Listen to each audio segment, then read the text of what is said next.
मौजूदा हुक्मरानों ने अवाम के ऊपर जो इतनी जुल्म की दास्तान बढ़ा दी है कि इस वक्त में मौजूदा सूरत हाल में ये लगता है कि इस वक्त के हुक्मरानों ने अवाम को सिर्फ दो ऑप्शन दिए हैं, या तो ये मुल्क छोड़ के कहीं भाग जाओ या मर जाओ।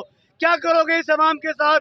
अवाम के ऊपर पेट्रोल का बम गिरा दिया, बिजली का बम गिरा दिया, और अब रही कसर बिजली के बिलों में निकाल दी कि जो आदमी माहाना तौर पे 15,000 रुपये महीने का नहीं कमा सकता, उस बंदे के ऊपर 20 से 25,000 रुपये का बिल थोप दिया गया है। क्या हमारी एजेंसीज को, क्या हमारे इदारों को ये चीज़ें नज़र नहीं आती हैं कि एक गरीब आदमी जो 2 वक्त की रोटी नहीं खा सकता, उसके ऊपर 20-20,000 रुपये के बिल थोपे जा रहे हैं?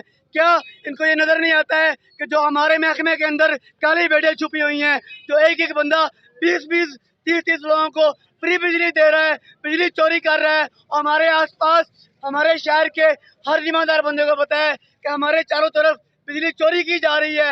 एक बापदा का मुलाजम 50-50 हज़ार रुपए, लाख-लाख रुपए की बिजली चोरी बेच रहा है। क्या इनको पूछने वाला कोई नहीं है?